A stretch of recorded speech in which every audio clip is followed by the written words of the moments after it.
Di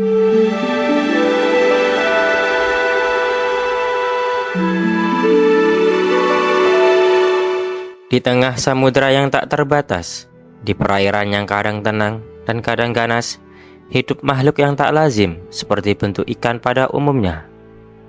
Dengan tubuh bulat raksasa, sirip yang tegak seperti layar, dan gerak lambat penuh ketenangan, inilah mola-mola, sang ocean sunfish. Sebuah keajaiban alam yang tak banyak diketahui manusia, tetapi menyimpan cerita evolusi, misteri, dan ketangguhan yang menakjubkan. Mola-mola tampak seperti ikan yang belum selesai dibentuk, dengan panjang hingga 3,3 meter dan berat mencapai 2.744 kg. Ia memegang rekor sebagai ikan bertulang sejati terbesar di dunia. Tidak seperti ikan lain, ia tidak memiliki ekor sejati. Tubuhnya berakhir mendadak pada struktur bundar yang disebut clavus, seolah ada bagian yang hilang. Ia memiliki dua sirip dominan, sirip dorsal di atas dan sirip anal di bawah, yang bergerak bersamaan untuk mendorong tubuhnya melalui air. Sirip-sirip ini bisa setinggi 2 meter sendiri. Kulitnya tebal, bisa mencapai 7,5 cm, ditutupi lendir dan menjadi rumah bagi berbagai jenis parasit. Walau bentuk ikan mula terkesan aneh, bentuk ini adalah hasil jutaan tahun adaptasi untuk bertahan di lautan yang terus berubah.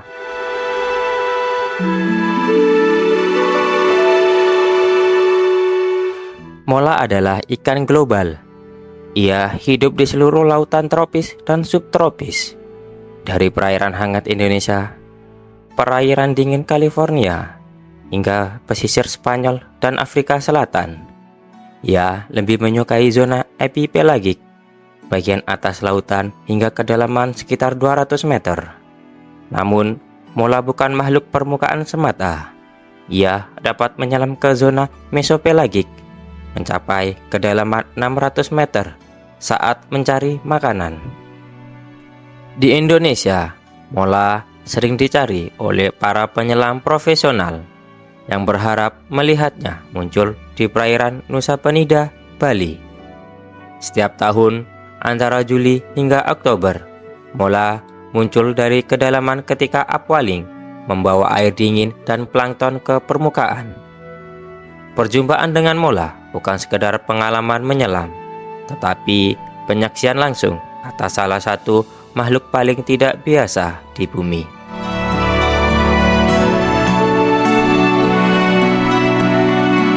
Dengan ukuran tubuh yang besar, Anda mungkin membayangkan mola sebagai pemangsa agresif, tapi kenyataannya ia adalah pemakan ubur-ubur. Mangsa utamanya adalah makhluk gelatin seperti ubur-ubur, salp, kumzelis, dan zooplankton besar. Karena makanan tersebut memiliki kandungan kalori rendah, mola harus makan dalam jumlah besar setiap harinya untuk mempertahankan tubuh raksasanya. Mola tidak memiliki gigi terpisah. Giginya telah menyatu menjadi struktur seperti paruh yang keras. Ia menelan mangsa bulat-bulat. Sistem pencernaannya panjang dan kompleks, memungkinkan pencernaan makanan dengan efisien, meski dari sumber yang kurang bergizi.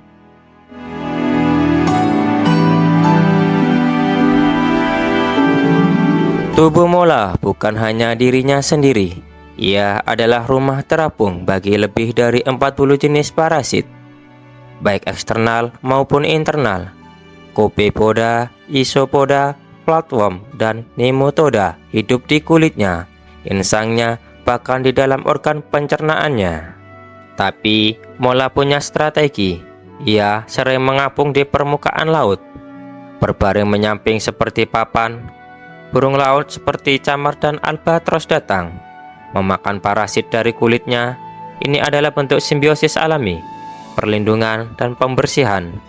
Kadang ia berenang ke terumbu karang dan mengunjungi stasiun pembersih baginya, di mana ikan kecil seperti wrasse dan butterfly fish melakukan pekerjaan mereka, memakan parasit dan jaringan mati yang ada di mola. Fenomena ini memperlihatkan bahwa mola bukan makhluk tunggal, melainkan bagian dari jaringan ekologi yang kompleks di lautan terbuka.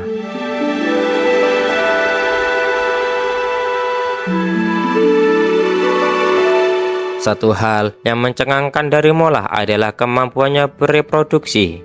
Betina dapat menghasilkan hingga 300 juta telur sekaligus, jumlah tertinggi di antara semua vertebrata yang diketahui. Telur-telur ini mengambang bebas di lautan. Setelah menetas, larva mola hanya berukuran sekitar 2 hingga 3 mm, kecil, transparan, dan memiliki duri pelindung. Mereka lebih mirip plankton daripada ikan. Pertumbuhan mereka adalah keajaiban evolusi. Dari seukuran pin menjadi raksasa seberat 2 ton dalam waktu beberapa tahun saja. Tidak semua bertahan hidup. Sebagian besar dimakan predator. Tapi hukum alam tidak meminta semua bertahan. Cukup satu yang kuat, dan itu sudah cukup bagi kelangsungan spesies.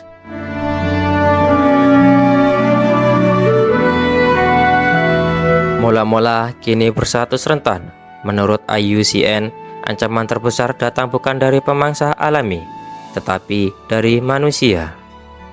Banyak mola yang mati karena tidak sengaja tertangkap oleh manusia.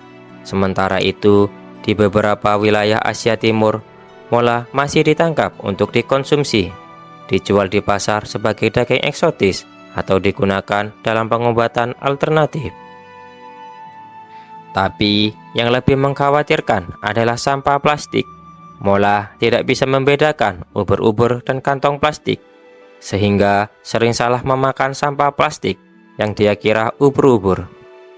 Plastik yang ditelan mola tidak bisa dicerna, menyumbat sistem pencernaan dan menyebabkan kematian perlahan. Ditambah dengan perubahan iklim dan pemanasan laut, habitat mola kini semakin terancam. Upaya konservasi masih minim, meski beberapa wilayah seperti Nusa Penida telah menjadi zona perlindungan yang penting.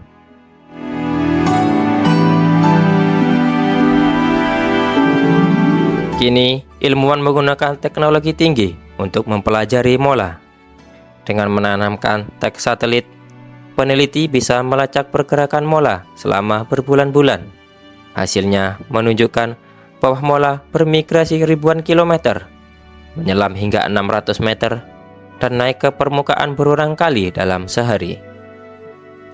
Studi genetik membuka fakta mengejutkan. Mola memiliki gen adaptasi suhu yang canggih.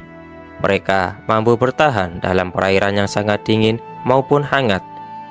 Sistem metabolisme mereka efisien, sangat lambat, tetapi cukup untuk tubuh besar dengan konsumsi energi rendah. Semua ini membuka wawasan baru tentang bagaimana spesies besar bisa bertahan di samudra yang tidak ramah.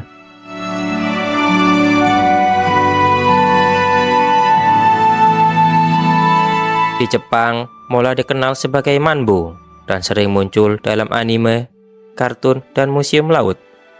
Ia dianggap makhluk yang lucu, ceroboh, dan mudah mati. Reputasi yang dibesar-besarkan, namun menjadikannya ikon di internet.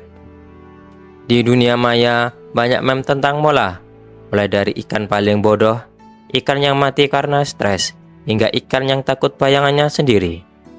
Meskipun kelucuan ini viral, mola jauh lebih kompleks dan tahan banting dari yang dibayangkan. Di balik meme dan kartun, ada makhluk yang telah menjelajah samudra selama jutaan tahun, bertahan melalui perubahan iklim global, dan masih berenang tenang di antara gelombang.